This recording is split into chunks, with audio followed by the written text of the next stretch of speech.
preparation, my salvation, my destination, and my revelation don't exempt me from being stoned and left for dead at Lystra. When they threw those stones at the Apostle Paul, those stones didn't say, okay, we can't hurt him because he's Paul. This is Paul, God's choice servants. So the stones didn't say, well, when we hit him, we're going to become like styrofoam or like rubber. No, they was real stones upside his noggin, left him black and blue and unconscious, and he thought he may have been dead. And all he was trying to do was serve the Lord.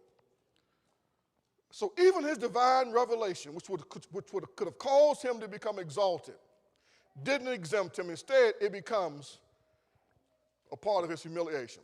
Let me wrap this up quickly. So Paul says, unless I should be exalted above measure by the abundance of the revelations, a thorn in the flesh was given to me, a messenger of Satan to buffet me, lest I be exalted above measure. God looked at the Apostle Paul, and God looked at everything he had put inside of Paul, the IQ, the intelligence, the ability to learn foreign languages, the mind of a legal lawyer, the brilliance of a theologian. And God said, I done gave him so much, I got to give him something else. I got to give him a thorn in his flesh. I got to give him something that continues to irritate him and to remind him that apart from me, he can't do anything. It's not about him.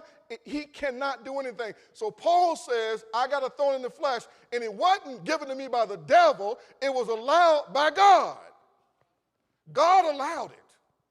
And the thorn was a messenger of Satan sent to buffet me. Sent to buffet me. And so this messenger of Satan that was sent to buffet the Apostle Paul to hold him in check, you see, to hold him in check was a part of Paul's humiliation.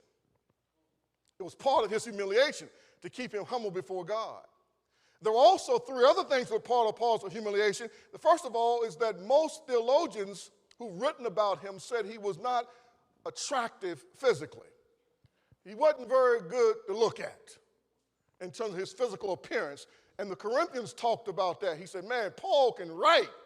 He's a silver-tongued eloquent in writing. His words are mighty and powerful, but when he show up, he's not much to look at.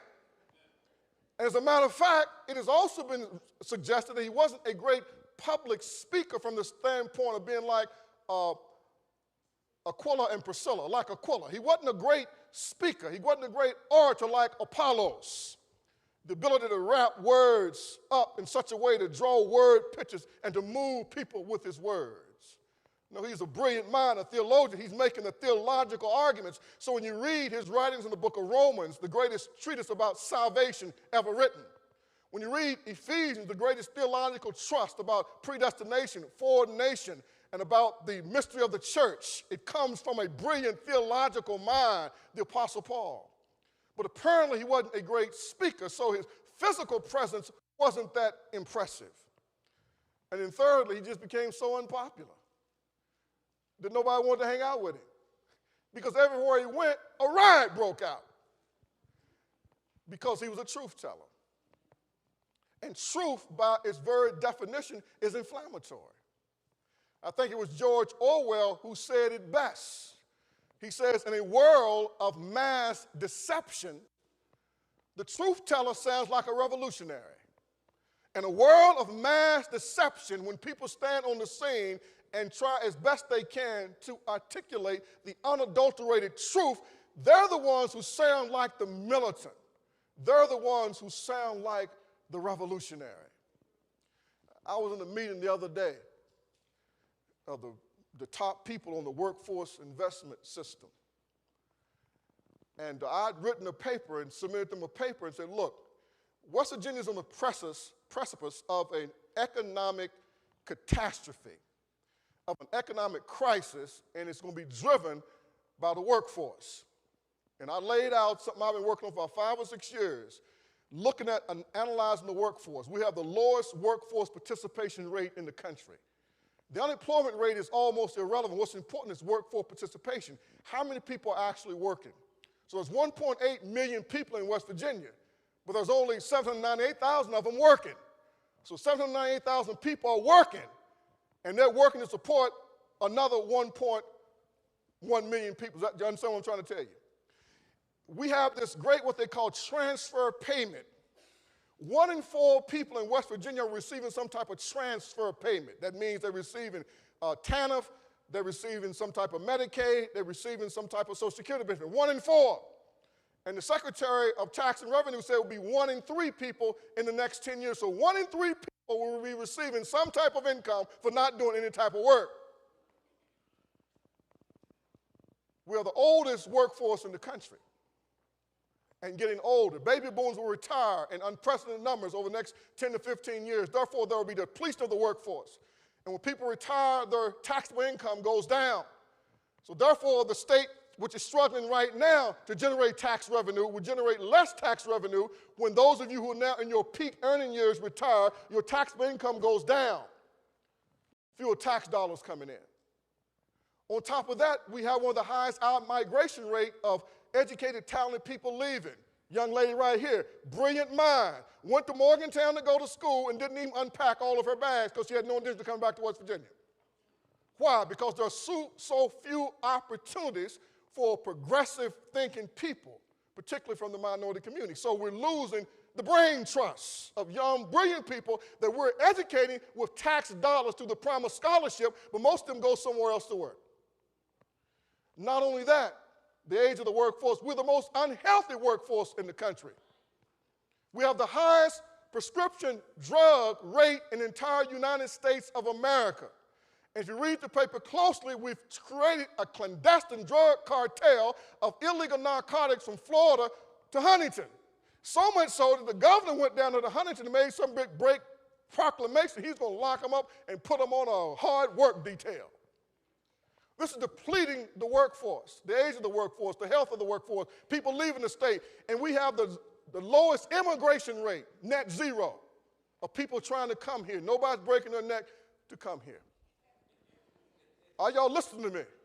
I try to tell people the workforce that we have is Billy and Kathy and Jane and Rakeem and Michelle, whoever. Them kids who are in school today, they're the only ones that's going to be here tomorrow because ain't nobody else trying to come here.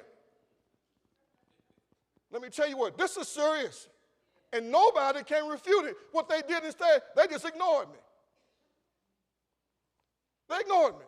I said, fine, I done told you the truth. I don't care whether you ignore me or not. Only one guy, Brian Nolan, whom you guys know, Brian Nolan, the chancellor of the Higher Education Policy Commission, called me and said, look, I want to come and talk to you. I read what you wrote down. I believe there's some merit to it. These are the type things that when you tell the truth about something, people are going to make you the enemy like you created the problem. I didn't create this problem. I'm just analyzing. I'm just trying to be a truth teller to say, here's what I see. If I'm wrong, tell me I'm wrong. But if I'm right, we better all get together and try to do something about it. On top of that, 1/3 of all kids who graduate from high school have no marketable skill and are not prepared for employment. If you read the newspaper a couple of weeks ago, 1/3 of all kids who go to college are not prepared to go. And they got to take remedial classes once they get there because they can't do college work. And we have one of the lowest graduation rates of kids graduating from college after 6 years. You're supposed to do it in 4. No more than 4.5. 5 if you partied the first year. But 6, and we still got the lowest graduation rate. These are truthful realities.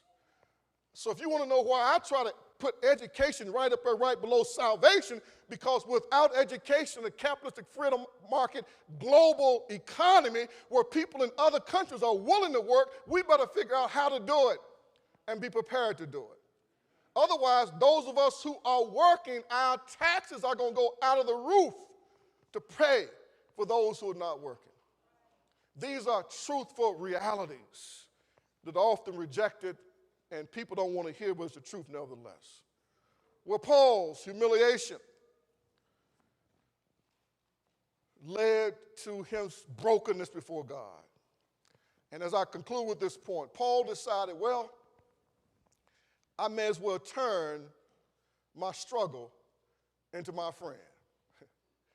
I may as well turn my hardship into my partner. I can't get away from it. No matter where I go, it shows up. So I got to learn how to deal